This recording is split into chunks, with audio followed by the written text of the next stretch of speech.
The next story is The Farmhouse, 1940 to 1946.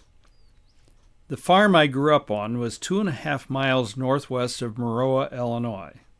Old Route 51 was a concrete paved road passing within 1/2 mile of the farm. Coming from the north, there was gravel on the road leading to our lane, but just a dirt road as it was going to the south. We had a 4th-mile lane to our house near the center of the land, which was also gravel. You can try to find the farm on the map below. It is labeled V.L. Brandon. The small dot in the center of the property is where the house and buildings were located. The small dot on the northeast corner of our property represents Randall School, the one-room schoolhouse I attended as a boy. The school property was 1/2 an acre, which is why the plat map on the previous page indicates that our property was 79.5 acres and not the full 80 acres. We lived in DeWitt County, but the town of Maroa was in Macon County to the south, just a 1/2 mile south of the county line road. Look for it on the map.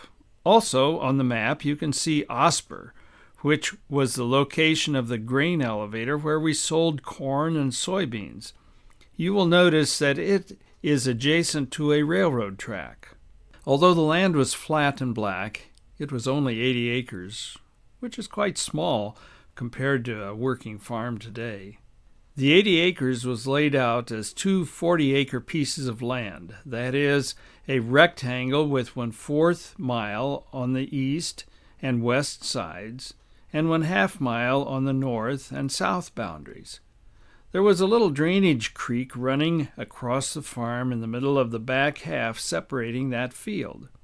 You can see the close-up on the map on page 72. A concrete slab had been poured in the middle of that small section to allow us to drive across the stream to get to the back field except in major rain and flood times. We had a barn, a combined corn crib and horse shed, a machine shed, a chicken house, and a milk house.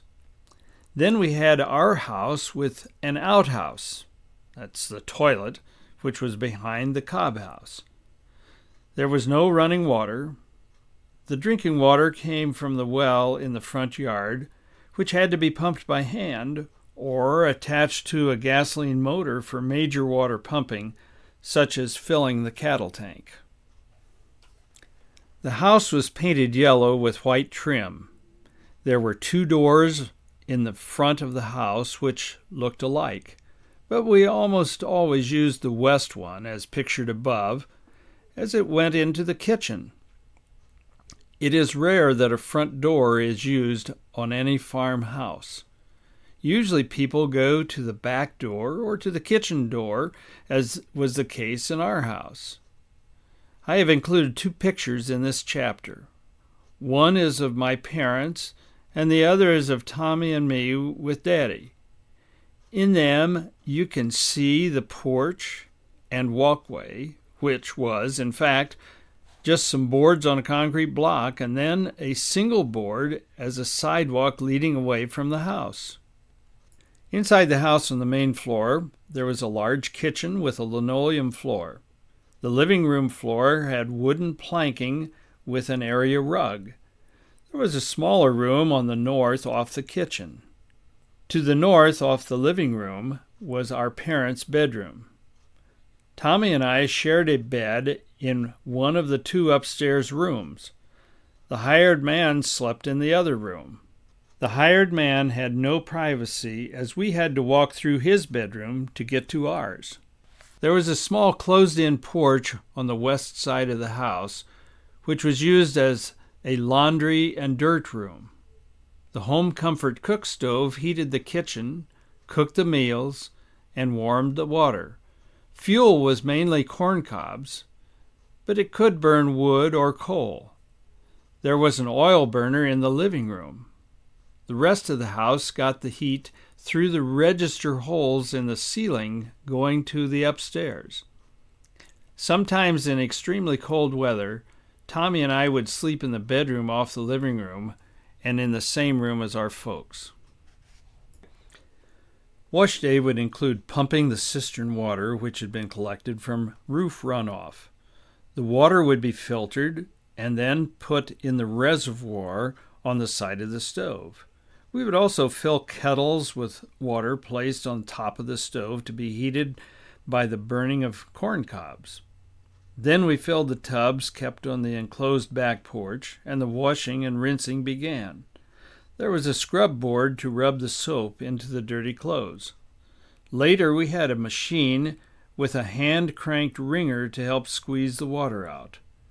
We were modern with a solar dryer, that is, a clothesline outside. After the clothes were dry and were brought back into the house, the ironing was done with irons that had been heated on top of the stove. Wash day was hard work. We were mostly what you would call green today. The only bathroom was the outhouse. It was a two-holer about 40 feet north of the house, built over a pit. When the pit got nearly full, another hole was dug, and the outhouse was moved over that new pit, and the dirt filled in the remaining part of the first hole. The only sidewalk consisted of a few loose boards between the house and the toilet. The real bathroom was the kitchen. Saturday night was bath night. We would all take baths using a wash tub in front of the stove, and again using the water heated in the reservoir of the stove. Tommy and I usually bathed first in the clean water. Then it was our parents' turn using that same water. The previous picture shows Tommy in an Army uniform and me in a Marine uniform with our father, Victor L. Brandon, in the middle. We are standing on the front porch of the kitchen door. This was probably taken in 1943 or 1944, and as you can see, there is electricity to the house by this time. This picture shows Tommy on the right and me on the left on the first day of school, possibly 1944, each with new cowboy boots, straw hats, notebooks, and boxes of pencils, and so forth. Those were good times. We were not fancy, but we did not suffer.